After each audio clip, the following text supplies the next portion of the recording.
What happened to Radiant? I see this series all the time in bookstores and it was pretty popular right before COVID, but ever since then I see less people talking about this manga, and even hardcore fans stopped talking about the anime, which is a shame because Radiant was created by the French artist Tony Valente, and it's the first ever French manga to be published in Japan. So I went ahead and read the first 10 volumes, half expecting to be disappointed, but this became one of my all-time favorite series after just 2 volumes, which is why I'd like to share my first impression of Radiant, discuss why it's failed to become a major mainstream hit, but also explain why it still has a dedicated fanbase 19 volumes and 12 years later. So first, let's go to 2013, because to understand the frustration of Radiant fans, you have to know about the unique position Radiant has in the manga industry. Radiant is what's referred to as a manfra, a manga made in France. Like I said before, it's created by Tony Valente. Tony Valente worked on a number of French comics, and almost quit the industry altogether before he eventually started working on Radiant. I'll get into my full thoughts later in the video, but the basic story goes something like this. Radiant follows the story of Seth. In this fantasy world, people are being attacked by mysterious monsters called Nemesis. When you are attacked by one, you either fail to survive the contact, or you become a sorcerer with the powers of Fantasia. But these powers come at the cost of an infection. As one of the infected, Seth is forced to travel from place to place with his mentor Alma, until one day when he finally decides to search for the hidden source of the Nemesis known as the Radiant. Along the way he meets some friends such as Melly, a sweet girl who will randomly transform into an absolute menace, Doc, a nerdy researcher who can randomly be turned back into a baby, and Okoho, a young sorcerer who dreams of becoming a legendary sorcerer knight. Radiant was originally picked up by the French company Ankama in 2013, and since then, it's been released by Ankama in volumes rather than chapters. In this sense, Radiant's release schedule is more in line with a comic or a graphic novel as opposed to manga in magazines like Shonen Jump. Keep this in mind because this will come up again when we talk about the current state of the series. Now, Radiant was not the first manfra, but in 2015 it became the first French manga to actually get published in Japan.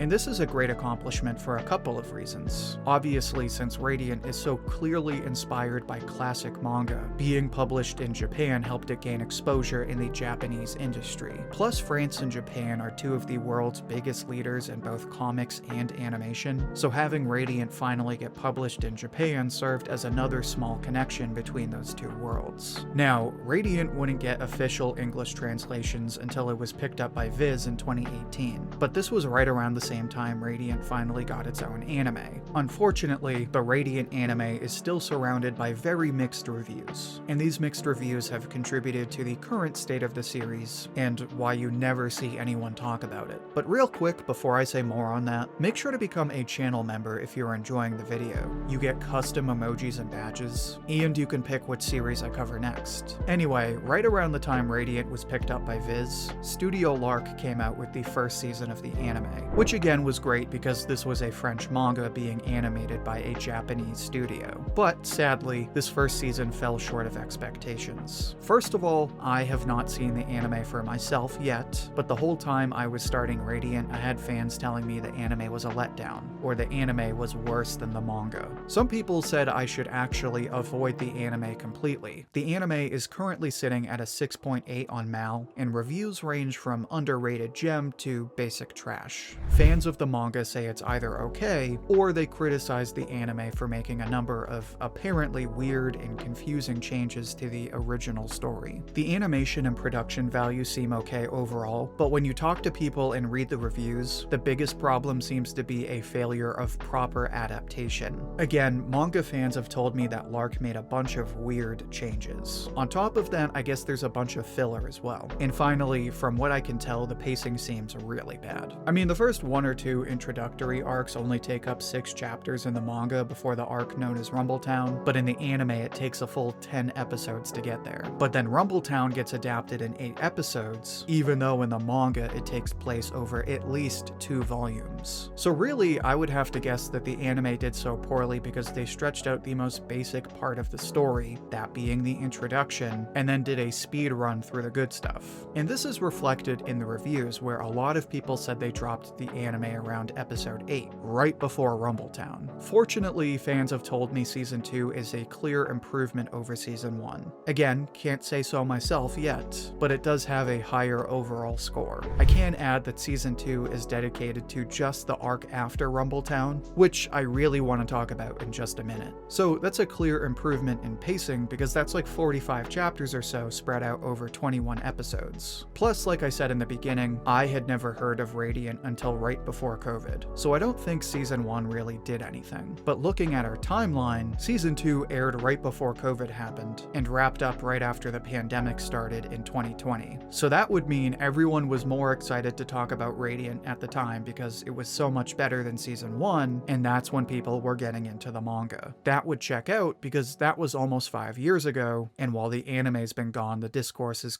kind of died out. So really that's why I think nobody talks about Radiant like they used to. Really just because we've been waiting for Season 3 for 5 years. That being said, the manga community is out there and very passionate. I've been on YouTube for like 5 years now, and for 5 years I've had people regularly telling me to check out Radiant. Regularly telling me how good the new chapters are. And when I finally started reading it on the channel last month, I even had viewers from France come out of nowhere to tell me how much they love seeing someone new get into the series. And once you read Radiant, you immediately understand why people love this manga so much. First of all, I've always loved the art style of this series. I've always preferred classic shonen, and so I instantly loved the art because it feels a lot like back when I was reading Rave Master and Fairy Tail for the first time. Speaking of which, Radiant does a great job of mixing the fantasy themes with the classic shonen vibes. In one sense, it's a lot like Rave Master in the way it starts out like a spin on Dragon Ball but with fantasy stuff. At the same time, it only takes a couple of volumes to realize Tony Valente has a very unique writing style, and this is seen the most in his characters. In one interview, he said his approach to characters is to make each character the hero of their own story, and nobody does this quite like Valente. I mean, I don't think there's a single character in this series that I dislike. While Seth isn't my #1 favorite character, he's one of the better shonen protagonists that I've ever seen. A big part of that is because he's a familiar character, but one that's rounded out. He's goofy, he's ambitious, but he also makes hard choices. For example, there's this one scene where Melly is angry at him because Seth just sort of left her and Doc, and at first Seth doesn't really get it, but he quickly realizes he screwed up.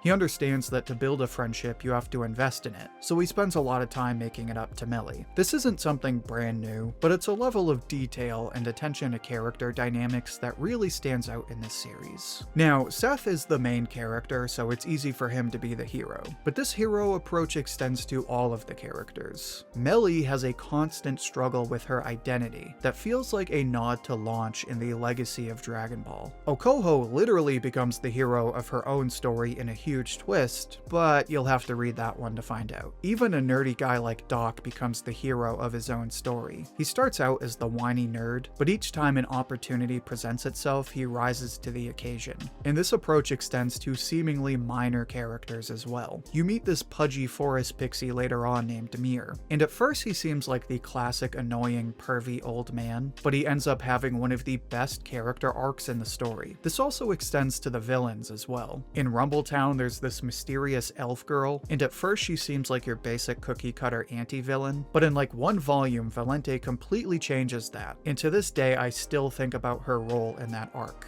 Which makes it all the more fun to find out that Valente believes that even the villains can become heroes in his stories. He does such a good job with his characters, clearly with their designs, but also just the way he makes each of them unique, and really takes the time to put thought into each of their arcs. There's very few manga where I instantly fell in love with them. Recently, the only series to do that has been Soul Eater. I started it last year for the first time, and by the end of volume 1, I was like, oh, so this is just my new favorite manga. This is exactly what happened when I started Radiant as well. The reason this happened is because I was so interested in these characters, and so I couldn't just stop at volume 1. I read the first volume on stream and then immediately started reading volume 2. Now, in addition to the gorgeous art and fun characters, the other thing that I've come to love about Radiant is the writing that goes into the story as a whole. In one of his interviews, Valente claims that Radiant gets the Japanese inspiration for the visuals, and the writing is more inspired by French comics. And after reading volume 10, I can definitely see what he means. As anime fans will say, the first few arcs do do feel familiar. To my knowledge, Radiant doesn't have official arcs, so I'll try my best with names. The first arc is a basic introduction arc.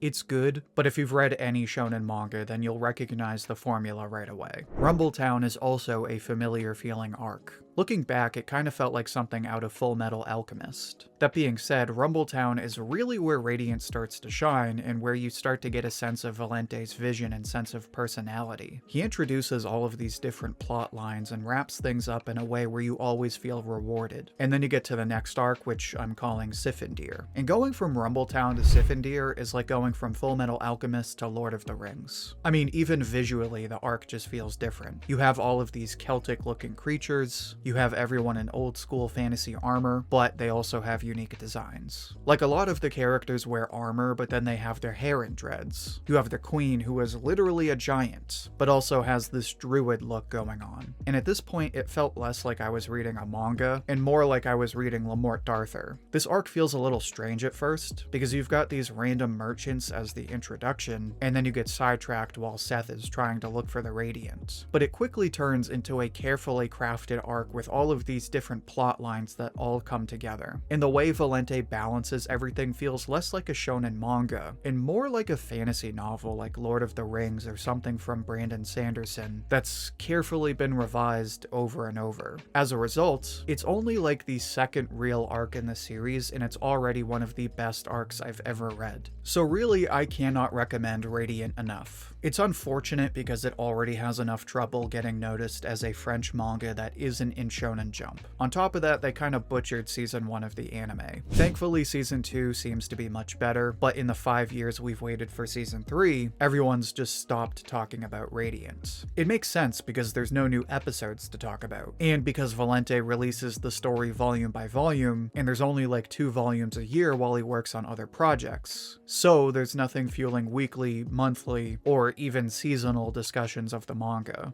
That being said, despite all of that, Radiant's fandom is still alive and well. It's just one of those series that you kind of have to look out for yourself. But once you do, you will be met with a warm welcome. Radiant is criminally slept on, but it is easily one of my favorite manga. I love these newer manga that take inspiration from the classics like Rave Master and Soul Eater. And considering Valente is personally inspired by Yusuke Murata and other classic artists, it's easy to see why fans of this series love it so much. It's a familiar story, but one that is treated in a unique way and always feels like it's been carefully crafted. As a result, Radiant has already become one of my all-time favorite manga.